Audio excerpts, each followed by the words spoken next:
इंद्रदेव, जिन्हें देवताओं का राजा तथा स्वर्गलोक के शासक के रूप में जाना जाता है, वह अत्यंत शक्तिशाली और प्रभावशाली देवता हैं। उनकी शक्तियों और क्षमताओं का वर्णन विभिन्न शास्त्रों, पुराणों और वेदों में मिलता है। इंद्रदेव युद्ध कौशल में अद्वितीय हैं। उनके पास संसार के सारे दिव्यास्त्र थे, परंतु उन सभी दिव्यास्त्रों में 3 ऐसे महान अस्त्र हैं जिनका विरोध नहीं किया जा सकता, जिन्हें किसी भी दिव्यास्त्र से रोका नहीं जा सकता, जिन्हें अचूक और अमोघ अस्त्र माना जाता है। तो क्या था वह 3 दिव्यास्त्रों का नाम, जिन्हें इंद्रदेव का सबसे विध्वंसकारी अस्त्र माना जाता है, और कितने शक्तिशाली थे वह 3 अमोघ अस्त्र। तो वीडियो में आगे बढ़ने से पहले अगर आप भगवान शिव के सच्चे भक्त हैं तो वीडियो को लाइक और कमेंट सेक्शन में हर हर महादेव अवश्य लिखना। इंद्रदेव देवताओं के राजा और स्वर्ग के अधिपति हैं। उन्होंने कई मायावी असुरों तथा राक्षसों का वध किए हैं। वह वर्षा, बिजली, बादल, आकाश और इंद्रियों के स्वामी हैं। तो आइए जानते हैं इंद्रदेव के 3 शक्तिशाली अस्त्रों के बारे में। तो नंबर 3 पर है वासवी शक्ति। वासवी शक्ति इंद्रदेव का एक अत्यंत शक्तिशाली दिव्यास्त्र था। इसे त्रिदेवों के कृपा से बनाया गया था और इसे अमोघ माना जाता है। यह एक विशेष ऊर्जा से युक्त अस्त्र है जो शत्रु का संहार तुरंत ही कर सकता था। इसे केवल विशेष परिस्थितियों में उपयोग किया जाता है।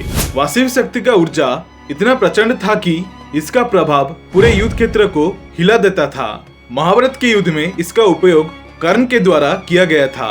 कर्ण ने इसे अर्जुन के स्थान पर घटोत्कच का वध करने के लिए उपयोग किए थे। पूरे युद्ध भूमि पर इसका प्रभाव पड़ा था।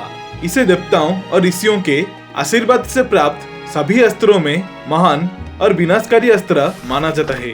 इसका उपयोग केवल सबसे कठिन परिस्थितियों में किया जाता था, क्योंकि यह अस्त्र शत्रु को पूरी तरह से समाप्त करने की क्षमता थी।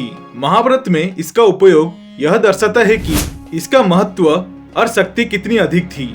वासवी शक्ति के बाद इंद्रदेव का दूसरा शक्तिशाली अस्त्र था इंद्रास्त्र। इंद्रास्त्र या फिर कहे इंद्रास्त्र प्राचीन ग्रंथों में वर्णित एक अत्यंत ही शक्तिशाली दिव्य अस्त्र था।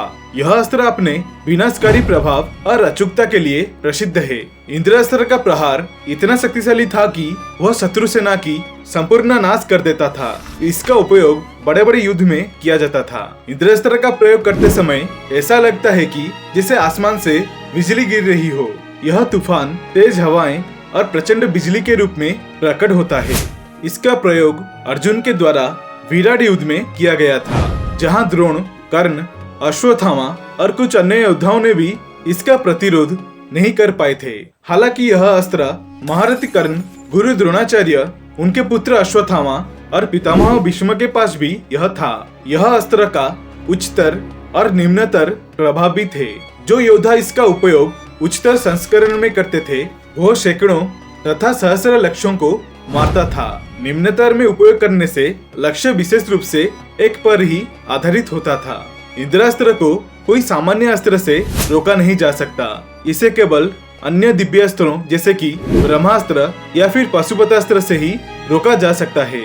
तो आखिर वो कौन सा दिव्यास्त्र था जो इंद्रदेव का इंद्रास्त्र तथा वासवी शक्ति से भी अधिक शक्तिशाली था? वह अस्त्र कोई साधारण अस्त्र नहीं था, बल्कि इंद्रदेव का विध्वंसकारी वज्र है।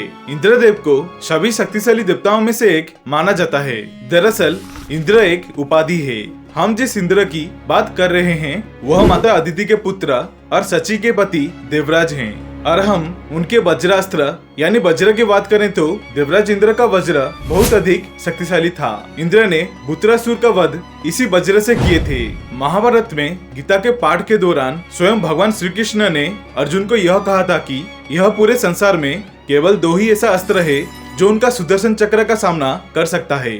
वह था महादेव का अमोघ त्रिशूल और इंद्रदेव का वज्र। वज्र का निर्माण महर्षि दधीचि के हड्डियों से किया गया था।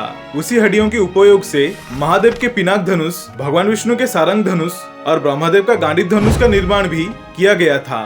तपस्या करते वक्त महर्षि दधीचि के हड्डियों से सुंदर और गठीले बांस उग आए थे, जिस बांस से देवशिल्पी भगवान विश्वकर्मा ने कई अनन्य दिव्यास्त्रों का निर्माण किए थे। उन्हीं अनन्य दिव्यास्त्रों में एक था देवराज इंद्र का वज्र।